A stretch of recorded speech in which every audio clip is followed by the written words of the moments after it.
Salut Massayo, on se retrouve pour le résumé de la deuxième semaine du Vendée Globe. Cette semaine au programme, il y a la descente dans les alizés, la traversée du poteau noir et de l'équateur, et enfin l'arrivée dans l'hémisphère sud. Donc regardons tout de suite les choix qui ont été faits par les skippers réels et ceux sur Virtual Regatta. Et regardez bien la vidéo jusqu'à la fin parce qu'un petit concours bien sympa vous y attend. Et sur ce, je vous souhaite une bonne vidéo. Et voilà, donc on se retrouve tout de suite sur le site qui propose la cartographie du Vendée Globe. La semaine dernière, on s'était arrêté le samedi 14 novembre vers 15 h. Donc je vous propose un petit récapitulatif de la situation avant de continuer. Donc, la dernière fois, on s'était arrêté au niveau de la tempête Theta. Donc la tête de course avait passé la tempête Theta et s'apprêtait à affronter les alizés. Donc les alizés sont les vents qui soufflent d'est en ouest, près de l'équateur. Donc là, on voit les alizés dans l'hémisphère nord et ici les alizés dans l'hémisphère sud. Et à la rencontre de ces deux alizés, il y a le poteau noir. Et donc le poteau noir, c'est une zone où il est assez difficile de prévoir le vent qu'il y aura exactement. Et donc c'est très redouté par les skippers. Donc pendant que la tête de la course s'apprête à faire route vers le sud, il y a les poursuivants qui essayent d'exploiter par ici les restes de la tempête Theta qui se décalent vers l'est. Donc on peut notamment voir Kojiro et Isabelle qui profitent de ce reste de la tempête Theta pour rattraper la tête de la course. À l'arrière, on a le queue de la flotte qui malheureusement se paye une petite molle avant la tempête Theta, donc ils vont avoir du mal à vraiment profiter de cette tempête. Encore un peu plus à l'arrière, on a Fabrice qui était parti donc un peu après, il était retourné au port à cause d'un problème technique. Et ici on a Jérémy Bayou qui a dû revenir au port de manière très tardive, mais pas de souci, il va pouvoir repartir dans quelques jours. Donc on peut revenir à la tête de la course et avancer un petit peu. Hop, on avance, hop. Et donc là on peut voir deux choses. La première tout d'abord, c'est le fait que Kojiro, qui était juste à côté d'Isabelle, eh bien se retrouve complètement derrière avec une trajectoire qui commence à être un peu bizarre. Et bah c'est tout simplement parce que Kojiro a eu un problème de pilote automatique. Oui, parce qu'en fait les skippers ne barrent plus tout seuls. Enfin, ça leur arrive dans certaines situations, par exemple quand ils ont un problème de batterie, comme Nicolas Troussel pendant la tempête Theta, mais la plupart du temps il se repose sur un pilote automatique qui, grâce à plein de capteurs placés sur le bateau, dirige automatiquement le bateau. Sauf que le pilote automatique de Kojiro ne fonctionnait pas très bien et ça a provoqué deux empannages non contrôlés. Donc un empannage, c'est quand les voiles changent de côté quand le bateau est dos au vent, et quand c'est pas contrôlé, bah, ça peut être très violent, et dans le cas de Kojiro, ça a déchiré sa grand voile. Heureusement, il va pouvoir descendre la grand voile, réparer lui-même et repartir, mais ça va lui prendre beaucoup de jours et donc ça va lui donner beaucoup de retard. Heureusement, le Vendée Globe n'est pas terminé pour lui. Et ensuite, on peut voir que à la tête de la course, c'est Alex Thompson qui mène à ce moment-là. Et il y a une première partie qui va avoir rapidement les alizés à la suite de la tempête Theta, alors que certains vont un petit peu manquer de vent pour rejoindre les alizés au tout début. Et vous voyez plus haut, on voit bien la queue de la flotte qui essaye vraiment de se détourner vers l'est pour aller chercher cette petite tempête Theta et pour essayer de ne pas avoir trop de retard sur la tête de la course tout simplement. Et là devant, tout le monde va faire route plein sud et se diriger à l'ouest du Cap Vert qui est juste ici. Alors cette descente vers le sud, ça va être très simple. Les foilers vont tout simplement montrer qu'ils sont supérieurs technologiquement par rapport à ceux qui n'ont pas de foil, et donc ceux qui n'ont pas de foil vont tout simplement se faire doubler, notamment Jean Le Cam, donc là qui est encore deuxième et qui se fait rattraper voilà, par tous les foilers, et Benjamin Dutruc qui ici a fait aussi une course très belle, qui a une 6ème place actuellement, mais qui lui aussi a un bateau qui avance moins vite dans ces conditions-là, et donc va se faire rattraper. Là, si on dézoome un petit peu, on peut voir là-haut qu'il y a un petit bateau qui est devenu transparent. Et ça, malheureusement, ça signifie que Nicolas Troussel a abandonné la course. Alors qu'est-ce qui s'est passé? Son bateau a été très sollicité et son bateau a fini par démater, donc il a tout simplement perdu son mât. Et ça, c'est quelque chose qui peut pas se réparer tout seul. Heureusement déjà que Nicolas Troussel n'ait pas été blessé, et donc il a dû allumer son moteur et faire route vers le Cap Vert pour pouvoir rejoindre son équipe qui l'attendra là-bas. Donc, si on continue à avancer un petit peu, on peut voir tout le monde voilà, qui s'approche du poteau noir. Le poteau noir, cette année, il sera pas vraiment terrible, pour la tête de la course en tout cas, et tout le monde le passera assez facilement. Pour les skippers, tout ce que ça veut dire, c'est que ce sont des conditions assez compliquées, puisqu'il fait très chaud, très humide, le vent peut être assez changeant, mais ils n'ont pas tellement perdu en vitesse. Nous, sur Virtual Regatta, ça a été un petit peu autre chose. L'humidité, la chaleur, tout ça, on s'en fiche. Chez nous, ça change pas trop. Et au niveau de la stratégie, la plupart des gens ont fait comme les vrais skippers, mais certains ont aussi décidé d'aller à l'est du Cap Vert pour essayer de trouver une petite option et essayer d'obtenir un bon classement de manière temporaire. Parce que sur Virtual Regatta, c'est pas trop compliqué d'avoir un bon classement à un moment donné de la course, mais être premier à la fin, ça c'est nettement plus compliqué. Vous voyez, l'option est était assez peu privilégiée par rapport au Cap Vert, puisque le poteau noir était surtout à ce niveau-là, où là vraiment il n'y avait pas du tout de vent, et donc c'était une zone où vous voulez pas vous y retrouver, sinon vous avancez tout simplement plus. Voilà, et donc Alex Thompson sera le premier à passer l'équateur. Et là, toute la tête de la course va devoir faire un choix et décider de comment ils allaient s'approcher du cap de Bonne-Espérance. Alors il y a deux options majeures qui se proposent aux skippers, soit de faire la route la plus courte en passant comme ça, pof, soit de contourner l'anticyclone de Sainte-Hélène. Donc c'est faire cette courbe là, longeant le Brésil, et hop, en passant par ici, bien au sud. Et l'anticyclone de Sainte-Hélène est juste ici. Et à ce moment-là, ça va être très délicat pour les skippers de choisir leurs options. Et moi, je ne veux pas vous expliquer comment ils vont faire leur routage, mais je vais vous expliquer pourquoi c'est compliqué de le faire. Donc c'est un bon début déjà. Et puis si on devait faire un topo météo maintenant pour résoudre ce genre de problème, ça prendrait environ 3 heures. Donc commençons par la base. Un anticyclone, qu'est-ce que c'est dans les grandes lignes? C'est une zone où la pression atmosphérique est plus forte et où le vent tourne dans le sens anti-horaire dans l'hémisphère sud. Donc là on peut voir que le vent tourne dans ce sens-là. Et un anticyclone, c'est assez stable et ça bouge pas trop. Donc l'anticyclone de Sainte-Hélène, il est ici et il va pas trop changer de position. En revanche, il y a des dépressions qui vont se former et qui vont venir bousculer notre anticyclone et le déformer. Donc une dépression, c'est un endroit, contrairement à un cyclone, où les pressions atmosphériques sont assez faibles. Et donc dans l'hémisphère sud, le vent va tourner dans le sens horaire autour du centre de la dépression. Et donc généralement dans la dépression, il y a plus de vent que dans les anticyclones. Et en mélangeant tous ces phénomènes, les skippers vont devoir déterminer à quel endroit il va y avoir du vent et donc à quel endroit il faudra passer pour être le plus performant possible. Et là, nous les skippers, ils ont tous choisi la même option, c'est donc de faire la grande courbe pour éviter l'anticyclone de Sainte-Hélène par le sud. Mais bon, même s'ils ont tous choisi la même option, ils vont pas forcément avoir tous exactement les mêmes trajectoires. Donc, en avançant un petit peu, on peut voir qu'il y a un trio de tête qui se distingue par rapport au reste, qui est composé de Thomas Ruyant, de Charlie Dalin et Hugo Boss, enfin Alex Thompson du bateau Hugo Boss. Alex Thompson, qui était premier en passant l'équateur, va passer très proche du Brésil et faire une très longue courbe, alors que Thomas Ruyant, lui, va faire une courbe beaucoup plus courte, et en plus il va aller très vite, donc logiquement il a réussi à prendre la tête de la course. Et Charlie Dalin, lui aussi, est extrêmement performant et réussit à coller les deux hommes de tête. À l'arrière, par exemple, Jean Le Cam, lui, il sait qu'en fait, comme il a pas de foil, il peut pas être compétitif par rapport aux foilers, donc il a décidé de faire une trajectoire plus courte pour essayer de compenser son manque de vitesse. Donc on va voir si ça peut passer, et jusqu'à là, Jean Le Cam nous a montré que ses choix d'options étaient plutôt pertinent, vu sa position au bout de la deuxième semaine de course. Donc on espère que ça va bien se passer pour lui.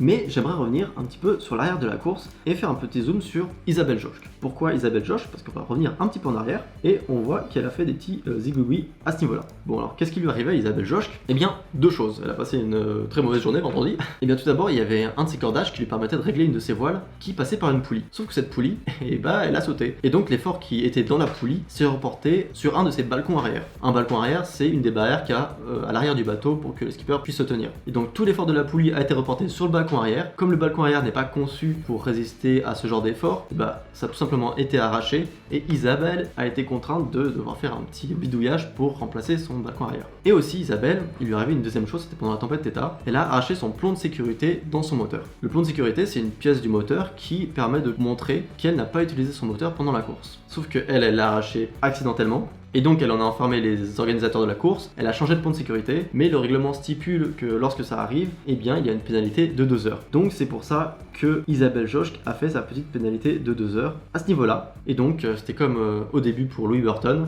elle a dû passer à la même latitude à 2 heures d'intervalle. Pendant ce temps, évidemment, notre ami Nicolas Troussel est bien arrivé au Cap Vert, et si on regarde plus vers le nord, eh bien on peut voir que notre ami Jérémy Bayou était bien reparti le mardi 17 en fin de journée, et donc on espère que en tant que nouvel outsider qui va réussir à rattraper la flotte et nous montrer bien tout l'étendue de son potentiel à lui et de son bateau. Et donc maintenant si on revient un petit peu à l'arrière de la flotte, on peut voir que le poteau noir, et bien maintenant il s'étend tout ici, et donc c'est très gênant pour l'arrière de la flotte qui lui va devoir se manger une zone où il y a beaucoup moins de vent, beaucoup plus difficile à négocier, et donc l'arrière de la flotte va encore perdre de la distance très probablement par rapport à la tête de la course, et donc ça c'est encore un problème de timing, c'est pas de chance, comme avec la tempête Theta, ils sont passés au mauvais moment, et bon peut-être que ça leur ouvrira une opportunité pour la suite de la course, qui sait. En tout cas la semaine prochaine on pourra voir comment est-ce que les skippers ont réussi à négocier ce couloir là pour arriver jusqu'au cap de Bonne-Espérance, et ensuite comment ils aborderont la suite. Et tout de suite je vous propose d'aller voir du côté de Virtual Regatta pour voir ce que